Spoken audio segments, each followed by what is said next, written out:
Here we have the Tequiero Organic White Field Blend from La Mancha in central Spain. Absolutely, Castilla-La Mancha, big region in the centre of Spain. Slightly elevated, quite high altitude, but really we're talking about central, hot Spain. I was browsing, flicking through social media the other night, and I've got a lot of wine stuff on my social media, as you can imagine. There was a guy absolutely ripping La Mancha as like the dustbin of Spain and the quality of wine. Really frustrating, actually, to hear that sort of snobby, on my high horse point of view. This is the centre of Spanish winemaking. This is proper rural Spain. You don't go on holiday there. It's not touristy. This is rural, rugged, farming, agriculture, real Spain. They've been making wine for a very, very, very long time for families and generations to drink. They know what they're doing. And the suggestion that the quality is low because they're not famous or have a particularly well-known name or, a cutting edge is insanity. And field blends in particular is super popular there. We've talked about field blends before, but yeah, cultivating lots and lots of different grape varieties. These are guys that probably had those vines planted 3 generations ago. They don't know what they are anymore. They just don't just know they're grapes, and they pull them in when they're good, and they make wine, and it's fantastic. Yeah, I mean, super easy drinking. We've had this before with field blends. There's a reason blending makes a good wine, because you get, the good bits of a few different things. Super duper tasty. And obviously, this is an organic wine as well. We've got a few organics through the site. Vegan wines don't necessarily always mean organic. Nope. So what is organic when it comes to wine making then? Yeah, so organic, ultimately, it's going to be about chemicals and pesticides. We're talking about farming here, and any type of farming has its issues when it might come to bugs and insects or rot or mildew, particularly winemaking done near coastal areas or damper areas will have rot and mildew that they'll want to use chemical pesticides against. And then in hotter areas where the ground, the landscape in these types of areas is quite arid. And so when the wildlife of that area see bushes with a load of fruit on, they're in there. They're in there like a shot because, there's not a lot of that around, and they basically see it as a free buffet. So there'll be chemical pesticides to put those guys off. When you're operating organically, you can't do that. And what do you do instead? Well, you can make organic fertilizers and that sort of thing, and that tends to involve holistic farming. So, for example, you'll be a winemaker, but you also might have sheep and cows and stuff like that. You'll let the sheep and the cows eat all the weeds and the grass that grows around your vines to clear the soil so that they can flourish, but you also let them shit there as well. And that's just natural organic fertilizer for the vines to grow on. In terms of like pesticides, if you're not going to use chemicals to get rid of certain insect that's chewing onto your berries, then what do? Well, actually, you have to look to plant indigenous species. And what a lot of these organic farmers do is, centuries ago, their ancestors, not knowing any better, ripped up indigenous plant life and trees and bushes to plant the vines. And they didn't know any better in the time. Now we're planting them back. And it turns out if you put an indigenous shrub or bush back where it belongs, the bugs turn around and go, oh, yeah, we like that stuff. We don't eat grapes. Yeah. We like that stuff. And they go back to their more indigenous diet. And it's as simple as that. It's a really simple solution. But if you want to operate organically, it doesn't have to be expensive. You don't have to use special fertilizers and stuff like that. It's actually going back to maybe a little bit more of a natural approach. And that's why a lot of winemakers operate organically already, but they don't have the certification. And the certification costs quite a lot of money, but a lot of winemakers will not bother with the certification, but they still do the practices. Yeah, exactly, and that's why buying from someone like us, where we know the winemaker, we know their process, we can tell you someone's operating organically, even if they don't have that label to put on the bottle. But these guys are obviously they've got all the certificates, they've done it properly, and there's that kind of, you were talking about planting of indigenous species. There's a whole other movement beyond just organic called biodynamic, isn't there? Which is where that goes to the nth degree. Absolutely, yeah. So if that's what you're, if you're really into that, take a look out for kind of biodynamics. Some of it can get pretty funky fresh. Yeah, biodynamics is weird. They incorporate loads of that stuff I'm talking about, like that sort of circle of life thing. Everything within the vineyard takes care of itself. We take care of the wildlife, and that they take care of the soil. But there's also stuff like if the moon is waxing, then the wine will taste more full-bodied, and if you bury a cow's horn in the ground, it will taste more acidic. So, you know, bit mumbo jumbo, but you know, but yeah, if you want wine that's organic plus biodynamic is a good one to look at. Awesome. Well, look, you know, I think from a food perspective, you know, like so many of these cracking Spanish numbers, it is an all-rounder. There's a reason that like tapas, tomato-y, kind of, you know, some with a bit of spice, some with a bit of oil, is you know, that kind of national food of Spain. This is an all-rounder, isn't it? Really? Yeah, an all-rounder for sure. You know, we're talking the hottest part of Spain here, so it's got body, it's got guts. It's not your average like Sauvignon Blanc high acidity that only really can deal with lighter foods, oily foods. You know, those Mediterranean vegetables, that sort of thing. Something with a bit of guts to it, 100%. Very good. Well, look, I'm looking forward to it. Cheers.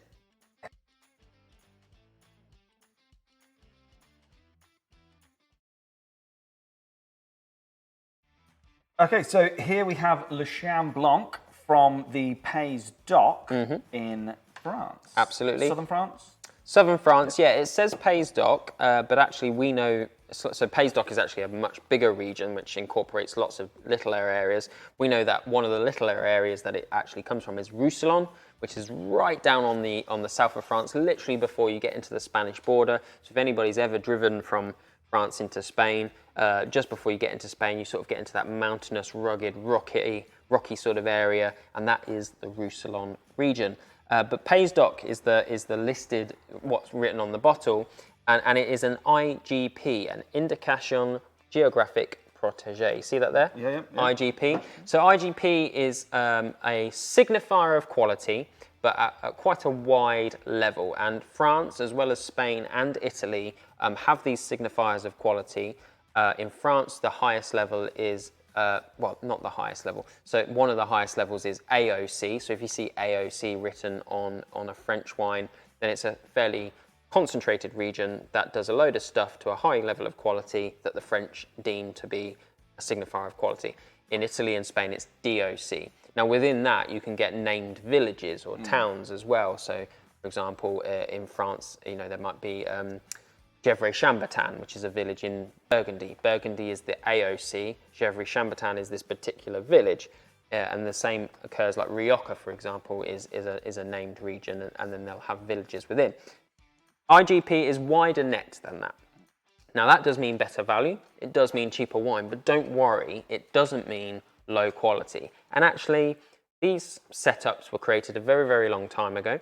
The way they were created involves a lot of brown envelopes, a lot of conversations with friends, and just because you're drinking wine from a named village or an AOC or an IGP, it really doesn't have a massive sway on whether you or I or any normal wine drinker is going to have a lovely time with it. So don't worry about it too much. But IGP does signify a certain level of standard, which means, you know, this is really great quality wine for us average drinkers. Roussillon is the region though, super rugged. Down there we're talking Grenache Blanc, the white version of Grenache, Marsanne, Roussanne. There'll be Sauvignon down there, there'll be Colombard down there, a whole mix of great varieties. And speaking of mixes, this is a field blend, isn't it? It's whatever's out there that's grown well that particular year. Yeah, and field blends are something that I guess we don't see a huge amount of nowadays. We're very focused on our single varietals, you know, bottles that say one grape on the side. And actually, single varietals is a very modern thing. It's not something that is natural in the wine world. Actually, blending is better because, you know, if you look out into your landscape as a winemaker, as a farmer, you're going to have a whole variety of different types of grapes. Some of them that do better when spring is colder, some of them that do better when spring is hotter, some that do better in wet autumns, some that do better in dry autumns. And that stuff is changeable. And the ones that do well each year and the ones that fail each year will dictate what you put in the bottle at the end. So actually what you get, a result with field blends, a more sort of ancient practice, I guess, is consistency in the sense that every year it's the grapes that did the best that go into the bottle, and the ones that didn't do so well fall by the wayside. Yeah, I mean, easy drink of this, you know, and I think that is one of the kind of things with field blends, isn't it? It's blending all the best parts of a few different wines, just making something that's really easy drinking.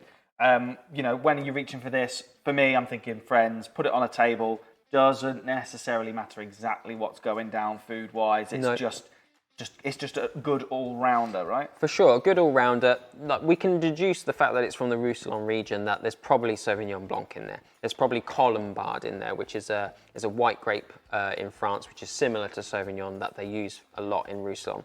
But there are some slightly heavier hitters, the Marsans and Roussins, which are full-bodied white grapes that have actually come across from the Côte de Rhône. So there's a bit more body and weight there. But yeah, it's a great all-rounder. Dry white wine drinkers are going to love this. It's going to be right up your street if you're a Sauvignon fan, if you're a Pinot fan, if you're a Chardonnay fan. If I was going to put food on the table with this, it's probably a Nibbles. It's a Nibbles wine for me. I don't think I'd put it strongly with any other type of food apart from, you got some friends around, you got Nibbles out. This is the one. Right, I'll get the bowls and you bring the wine. Cheers.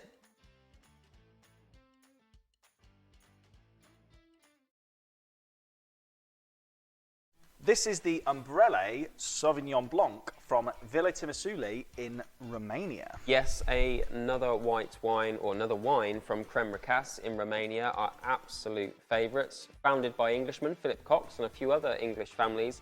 His wife Elvira from Romania got together in 1988, founded this winery in Romania, and now are a massive international operation. I mean, they export to everyone, everywhere. Massive deal, big guys. I mean, this is without shadow of a doubt our best-selling wine.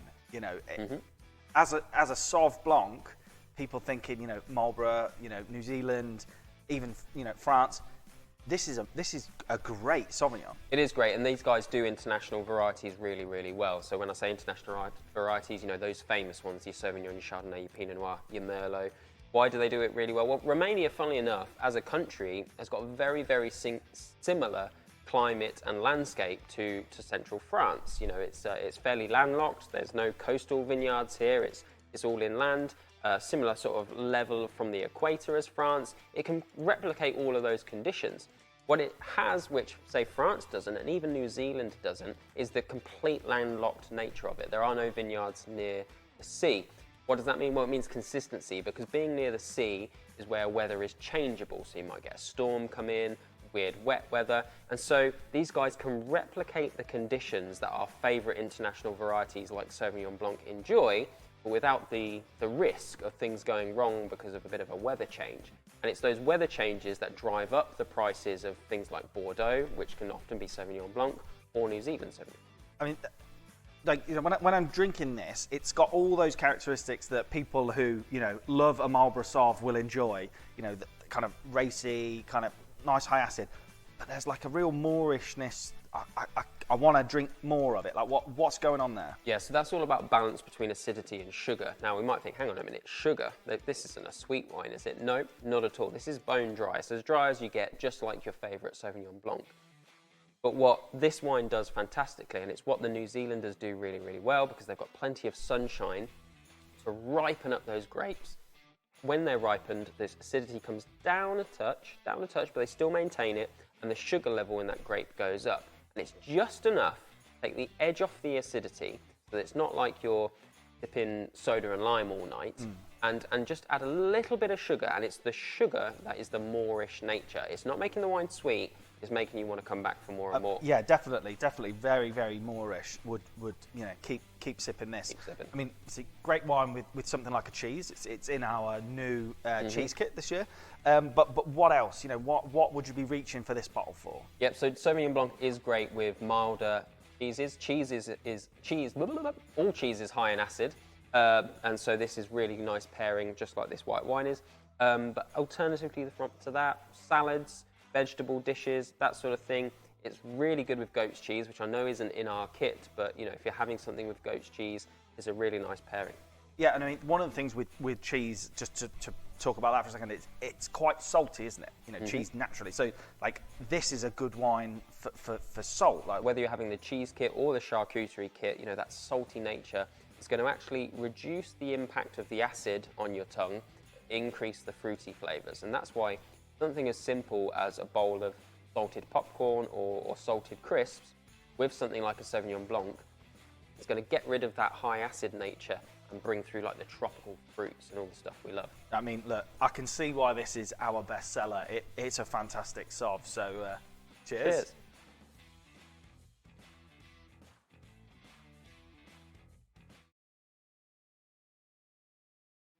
Cool. Here we have the Altipiano Rosso. And now this is a Montepulciano wine. Yep. It says Rosso on the grape, and it's by the Fuedo Antico winery in mid to northern Italy. Yeah, mid to northern, I guess. Abruzzo. Abruzzo, yeah, sort of central northern area, Abruzzo. It's most famous for Montepulciano d'Abruzzo. This is Montepulciano, but it's not named. I guess they probably change it on a yearly basis depending on what other grapes are growing well, so it might be a blend. But this year, for sure, it's 100% Montepulciano. Montepulciano d'Abruzzo, I think it's getting more and more popular. You see it more in the supermarkets and stuff, don't you? I'm a big fan, and I could never find it anywhere. And then suddenly, I am seeing it more, seeing it lots in wine lists. I think I saw one in Aldi the other week. It is getting popular. For sure, and it's a fantastic grape variety. Montepulciano, I guess you would say it's a red fruit grape variety. The fruit, it's sort of red fruit flavours. It's got a bit of spice to it as well, a bit of herbiness. It's got, lots going on. It's one of my favourites, actually, for cheese boards. If we're having one of those nights where we're not making dinner, maybe we've got a bit of charcuterie and a bit of cheese, we always have Montepulciano. But this is Fuedo Antico, as Dan said, the wine region. Fuedo, super sustainable and organic. In fact, they are the first and one of the smallest regions in Italy, winemakers, in Italy, to be Magis certified, which is like the highest level of certification for sustainability in Italy. There are various sustainability bodies, but Magis are the ones that really keep the bar high as to what, that will be to do with pesticides, it will be to do with how they farm the land, what impact it has on the wildlife and that sort of thing, as well as giving back to the communities around them. So really, really important. We've been working them for a long time. We love their wines. And yet, still a small operation as well. Tiny little winery on the sort of scale of Italy, that's for sure. Yeah, I mean, I was really interested to see this said, it was just a Rosso, because, Montepulciano is getting a bit more of a name. But there are quite a lot of Italian grapes, aren't there, that, they're just not particularly well known on their own, but we know in general Italy has a very good rep when it comes to winemaking. Something silly like 2,000 or 3,000 grapes just in Italy, right? Yeah, about 3,000 Italian grape varieties, the names of which get insane. Italy as a country, if anyone knows anything about the history of Italy, it used to be super fragmented. So it's only been a united country for quite a short period of its history. It used to be into lots of little separate regions. That's why each region guards its food heritage really, really closely. If you go to speak to somebody in Campania about bolognese, then they'll tell you it's disgusting. But if you go to Bologna, it's the most important thing. Their food heritage is super important, but super regional. And it's the same with the wines. So there's 3,000 grape varieties. There are like 10 different names for the same grapes, depending on where you are, and how they treat them is completely different and mostly connected to the food. And so, it is a tightrope walk for sure. But I guess, one of the things that we talk about at Smash Grapes is coming back to climate. If you're unsure about the grape, you're unsure about the region, the best thing you can do is check out the weather. We're in central northern Italy here, so we're not talking big and jammy and full-bodied like, say, something from Campania or down south, not like a Primitivo or anything like that. But we're also not in the north, and the northern reds can surprise red wine drinkers because it's cold up there. We're talking Alps here, and they can be face rippers when it comes to tannins. This is central. This is the Merlot territory of red wine making in Italy. Nice all-rounder. Middle Italy, middle red, but not like kind of middle meh. I bloody love Montepulciano. Yeah. I'm really getting into it, and it's because I for a long time have been kind of Pinot Noirs and your lighter reds, and I feel like this is. I mean, don't get me wrong, I still enjoy a face ripper. I think my problem is that I like something I can drink 2 or 3 bottles of, and this is. I'm working myself up to this. Montepulciano, is a cracking grape. What would I eat with this? Because I've got to eat if I'm going to have a couple of bottles. Got to eat. I mean, you said before, food in these regions is really important, and the winemaking follows it. Yeah, for sure. And we're talking, anything sort of we're talking Sunday roast territory here. Yeah. Roasted meats for sure, but anything really herby, because there's a lot of herby flavors going on in here. It's not just about fruit. The mountainous territory, lots of herbs and shrubs and stuff. So roasted lamb, anything like that. Lots of rosemary, lots of thyme. Yeah, and there's like flavors. Really, really spiced and herby, like nut roasty, meaty. Absolutely. Feelings. Yeah. Okay, great. Well, look, I'll call you around on Sunday. Cheers.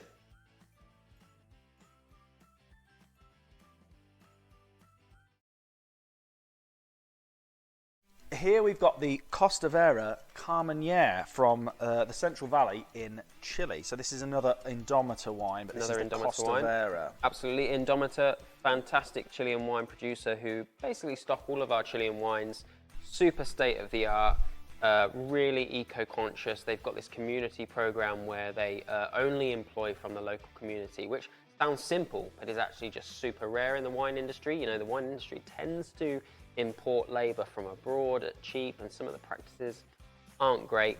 Indomitor, fantastic. Their winery looks amazing. Like, it's built into the mountain. It looks like something off of a Bond film. Fantastic. This is their Carmenere. Carmenere, strange old grape that we've not really heard of a huge amount.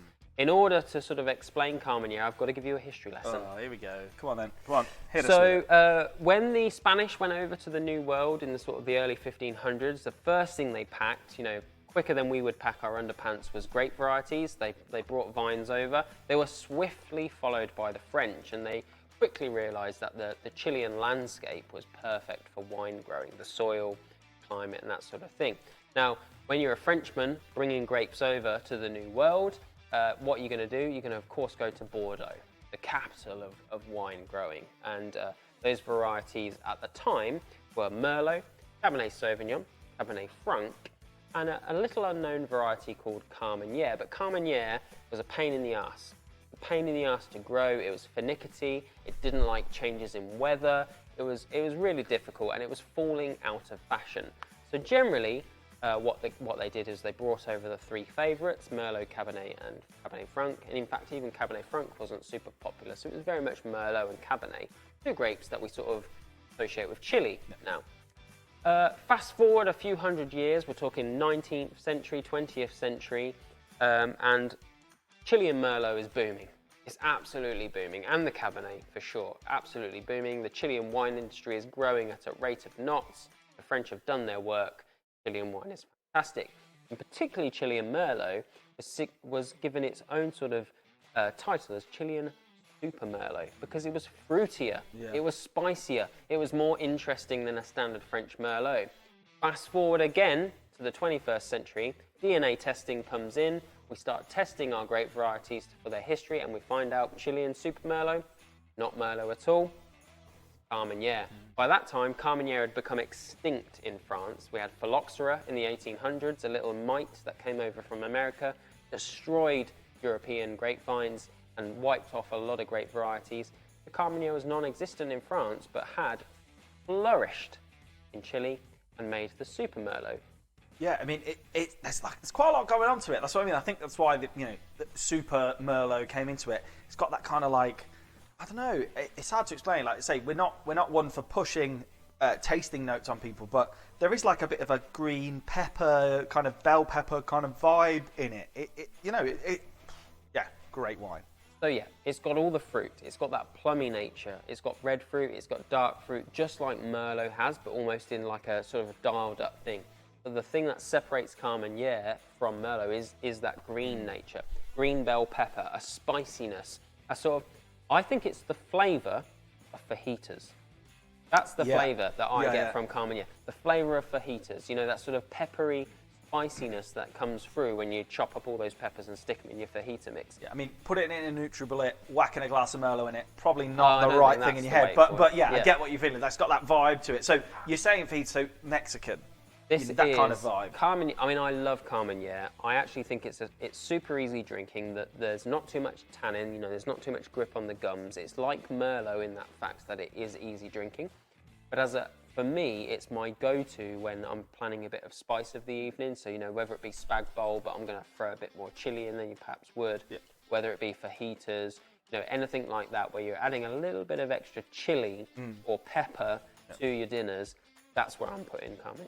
I mean, and if you're thinking barbecue, kind of anything, like I say, anything with a bit of spicing on there, paprika, that kind of thing, solid red for that occasion. Absolutely, solid red. It's still an all-rounder as well. Let's not forget this is in the middle ground territory. We're not talking Shiraz or Cabernet or Malbec. It's not super heavy-bodied.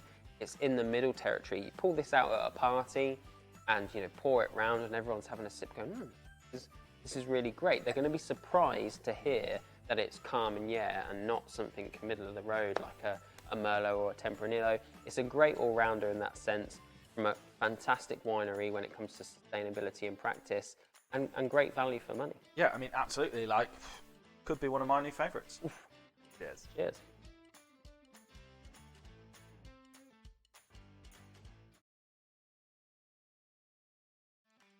Here we have the Aloe Tree Shiraz.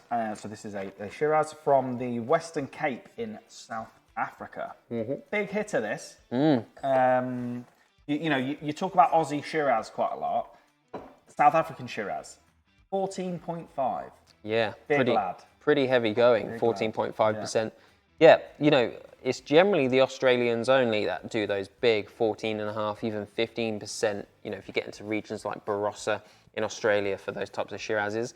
South Africa, if you was asked me to generalise, I would say they do them on a lighter scale, but this one is a big hitter. Shiraz is a grape variety, or Syrah, as it's also known, is a Côte de Rhône red grape, so it comes from the Côte de Rhône in the south of France. And South Africa, as a winemaking region, has very much inherited a lot of French traits, and I guess that comes to something to do with colonialism and the French coming down. So they'll have a lot of Bordeaux varieties like Sauvignon and Chenin, and they'll also have a lot of Côte de Rhône varieties like Shiraz or Cinsault and those sorts of types. Comes down from the Côte de Rhône. It's a full-bodied grape variety. It loves the heat in South Africa. We're talking right down on the Western Cape where it's super hot, but you've got those Atlantic winds coming in to cool the grapes down, just to calm them slightly, but you can still make a beast. I mean, yeah, it is big, it's bolshy, but it is smooth. There's oak you mentioned in here, I think. Oak aging, when it comes to a big red like this, kind of essential, right? Absolutely. So when you're making a wine that's going to be 14.5%, that's had a lot of sunshine, developed a lot of robustness, and Shiraz can cope with that sunshine because of its thick skins. That's going to develop lots of tannin, that sort of grippy nature, that bitterness. You want to probably get a bit of oak in there to smooth it out, and that's what oak does for red wine. It smooths out the tannins. It takes away that grippy bitterness, makes them a little bit more smooth in nature, or even velvety. And if you take a really good example, Malbec is one of the most thick-skinned grape varieties out there, and so as a grape variety, it should be super tannic, but it's not, because what the Argentinians do, and then we all love Argentinian Malbec, is they put it in a mixture of French and American oak, usually for lots and lots of months, to really make it velvety smooth. So that's an extreme example of how oak can turn a beast of a grape into something that's super silky. This only 3 months, so it's not taken a huge amount, but it really rounds it out and makes it easy drinking. Yeah, definitely. I mean, I'm just trying to think about food with this, because I think like something of this size, scale, body, you're probably going to eat with it. You've got to respect the pour if you're just drinking a 14.5 straight as it goes. Yeah, I don't think you want to have 14.5% necessarily on its own. Yeah, it's going to get pretty heavy going, and there's still tannin there. The oak's done its job, it's smoothed it out, but then there is still tannin there. So you're going to need something to take the edge off of that. For me, Shiraz is synonymous with those sort of smoky, spicy, peppery flavors. If you're in a formal wine exam, which we all are, obviously, on a day-to-day basis, but if you're in a formal wine exam, one of the key sort of giveaways for Shiraz, if you're in a blind tasting, is pepper and spice. And so if you can smell that in the glass, or even barbecue flavors, then Shiraz is a firm guess. So anything around that sort of area, I think, is a good bet. Right, well, I'll light the fires now. Let's get the smoke going. Cheers.